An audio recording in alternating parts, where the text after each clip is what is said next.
ಇದು ಬೀದರ್ ಜಿಲ್ಲೆಯ ವಿವಿಧ ಮಠಾಧೀಶರ ಮಾತಾಗಿತ್ತು. ಈಗಾಗಲೇ ಒಕ್ಕೂಟದಿಂದ ಒತ್ತಾಯ ಸಹ ಕೇಳಿಬರ್ತಾ ಇದೆ. ಈ ಬಾರಿ ಬೀದರ್ ಲೋಕಸಭೆ ಟಿಕೆಟ್ ಅನ್ನ ಸ್ವಾಮೀಜಿಗಳಿಗೆ ನೀಡಬೇಕು.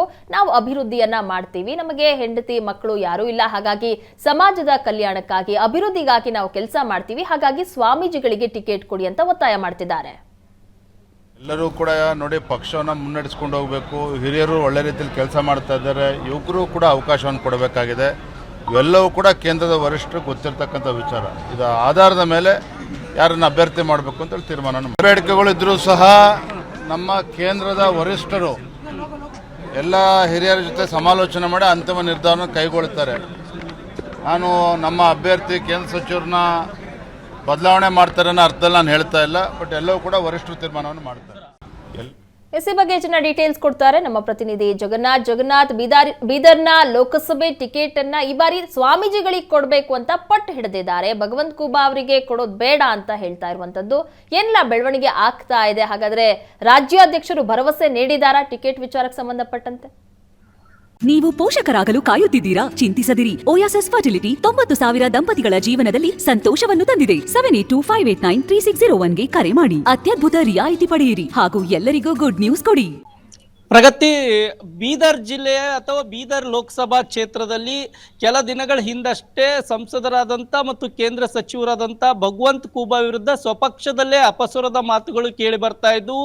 ಕಾರ್ಯಕರ್ತರನ್ನ ಸರಿಯಾಗಿ ನೋಡ್ಕೊಳ್ತಿಲ್ಲ, ಮತ್ತೆ ಪಕ್ಷದ ಕಾರ್ಯಕ್ರಮಗಳಲ್ಲಿ ಕೇಂದ್ರ ಸಚಿವರಾದಂಥ ಭಗವಂತ ಖೂಬಾ ಅವರು ಭಾಗವಹಿಸ್ತಾ ಇಲ್ಲ ಅಂತ 2014ರ ಚುನಾವಣೆಯಲ್ಲಿ ಉದ್ಯಮಿಯಾದಂಥ ಭಗವಂತ ಖೂಬಾರನ್ನ ಸಂಸದರಾಗಿ ಕಾರ್ಯಕರ್ತರು ಎಲ್ಲರೂ ಕೂಡ ಸೇರಿ ಆಯ್ಕೆ ಮಾಡಿದ್ರು. 2014 ಮತ್ತು 2019ರ ಚುನಾವಣೆಯಲ್ಲಿ ಸಂಸದರಾಗಿ ಈಗ ಕೇಂದ್ರ ಸಚಿವರಾಗಿದ್ದಾರೆ. ಕಳೆದ 10 ವರ್ಷಗಳಿಂದ ಬೀದರ್ ಲೋಕಸಭಾ ಕ್ಷೇತ್ರದ ವ್ಯಾಪ್ತಿಯಲ್ಲಿ ಬೀದರ್ ಲೋಕಸಭಾ ಕ್ಷೇತ್ರದಿಂದ ಭಗವಂತ ಖೂಬಾ ಅವರು ಆಯ್ಕೆಯಾಗಿದ್ದಾರೆ. ಅವರು ಕ್ಷೇತ್ರದ ಅಭಿವೃದ್ಧಿಗೆ ಒತ್ತು ಕೊಡ್ತಾ ಇಲ್ಲ. ಯಾಕೆಂದ್ರೆ ಶರಣರ ನಾಡು ಎಂದು ಕರೆಸಿಕೊಳ್ಳುವಂತ ಬೀದರ್ ಲೋಕಸಭಾ ಕ್ಷೇತ್ರವು ಸಾಮಾನ್ಯ ವರ್ಗಕ್ಕೆ ಮೀಸಲಾಗಿರುವಂತ ಕ್ಷೇತ್ರ. ಕಲ್ಯಾಣ ಕರ್ನಾಟಕದ ಮಠಾಧೀಶರು ಮತ್ತು ಸ್ವಾಮೀಜಿಗಳನ್ನ ನೋಡೋದಾದ್ರೆ ಕಲ್ಯಾಣ ಕರ್ನಾಟಕದಲ್ಲಿ 5 ಲೋಕಸಭಾ ಕ್ಷೇತ್ರಗಳು ಬರ್ತವೆ. ಒಂದು ಬೀದರ್ ಆಗಿದ್ರೆ, ಎರಡನೇದು ಕಲಬುರಗಿ, ಮೂರನೇದು ಯಾದಗಿರಿ ಮತ್ತು ರಾಯಚೂರು, ನಾಲ್ಕನೇದು ಕೊಪ್ಪಳ ಮತ್ತು ರಾಯಚೂರು, 5ನೇದು ಬಳ್ಳಾರಿ. ಹೀಗೆ 5 ಲೋಕಸಭಾ ಕ್ಷೇತ್ರದಲ್ಲಿ ನೋಡಿದ್ರೆ ಕೊಪ್ಪಳ ಮತ್ತು ರಾಯಚೂರು ಸಾಮಾನ್ಯ ಮೀಸಲಾತಿಯನ್ನು ಹೊಂದಿದ್ರೆ, ರಾಯಚೂರು ಮತ್ತು ಯಾದಗಿರಿ ಲೋಕಸಭೆ ಕ್ಷೇತ್ರ ST ಮೀಸಲು ಕ್ಷೇತ್ರ ಆಗಿದೆ. ಕಲಬುರಗಿ SC ಮೀಸಲು ಕ್ಷೇತ್ರ ಆಗಿದೆ. ಇನ್ನು ಬಳ್ಳಾರಿ ST ಮೀಸಲು ಕ್ಷೇತ್ರ ಆಗಿರುತ್ತೆ. ಸಾಮಾನ್ಯ ಕ್ಷೇತ್ರ ಇರುವುದು ಒಂದು ಕೊಪ್ಪಳ ಮತ್ತು ರಾಯಚೂರು. ಅದು ಬಿಟ್ರೆ ಬೀದರ್ ಲೋಕಸಭಾ ಕ್ಷೇತ್ರ ಸಾಮಾನ್ಯ ಕ್ಷೇತ್ರ ಆಗಿರುತ್ತೆ. ಹೀಗಾಗಿ ಅಲ್ಲಿ ಮಠಾಧೀಶರ ಸಂಖ್ಯೆಯೂ ಕೂಡ ಹೆಚ್ಚಾಗಿದೆ. ಹಾಗಾಗಿ ಕಮಲಾನಗರ, ಬೀದರ್ ಜಿಲ್ಲೆಯ ಕಮಲಾನಗರದ ಡೊಂಗುರ್ಗಾಂವ್ ಅನ್ನುವಂಥ ಮಠಾಧೀಶರಾದಂಥ ಶಂಭುಲಿಂಗ ಶಿವಾಚಾರ್ಯರು ಈಗಾಗಲೇ ಅವರಿಗೆ ಟಿಕೆಟ್ ನೀಡಬೇಕು ಅನ್ನುವಂಥ ಒಂದು ಮಠಾಧೀಶರ ಒಕ್ಕೂಟ ಈಗಾಗಲೇ ಒತ್ತಾಯ ಮಾಡ್ತಾ ಇದೆ. ಜಿಲ್ಲೆಯಲ್ಲಿರುವಂಥ ಅಂದ್ರೆ ಬೀದರ್ ಜಿಲ್ಲೆಯಲ್ಲಿರುವಂಥ ಎಲ್ಲಾ ನಾಯಕರನ್ನ ಒಂದು ಸುತ್ತು ಭೇಟಿ ಮಾಡಿ ಮನವಿಯನ್ನ ಸಲ್ಲಿಕೆ ಮಾಡಿದ್ದಾರೆ. ಈಗಾಗಲೇ ಕೇಂದ್ರ ಮತ್ತು ರಾಜ್ಯದ ವಿವಿಧ ಅಂದ್ರೆ ಉತ್ತರ ಭಾರತದ ವಿವಿಧ ರಾಜ್ಯಗಳಲ್ಲಿ ಮಠಾಧೀಶರು ಸಂಸದರಾಗಿದ್ದಾರೆ, ಶಾಸಕರಾಗಿದ್ದಾರೆ. ಅದೇ ಒಂದು ಅವಕಾಶ ಕರ್ನಾಟಕದಲ್ಲೂ ಕೂಡ ಮಠಾಧೀಶರಿಗೆ ನೀಡಬೇಕು.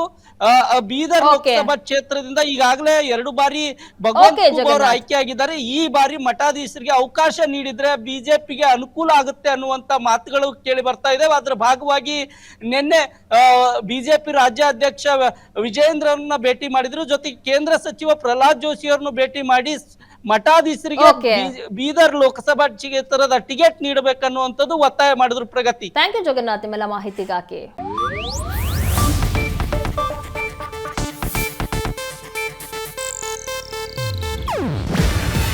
ಇದು ಏಷ್ಯಾನೆಟ್ ನ್ಯೂಸ್ ನೆಟ್ವರ್ಕ್ ಪ್ರಸ್ತುತಿ.